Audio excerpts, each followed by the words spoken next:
what is the name of this life cycle of animals?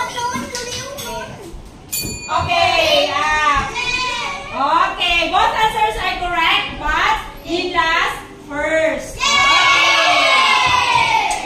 Butterfly, and this group is a life cycle of ladybug. When you are done forming the life cycle, you need to bell. Okay, you need to touch the bell. Okay, ready?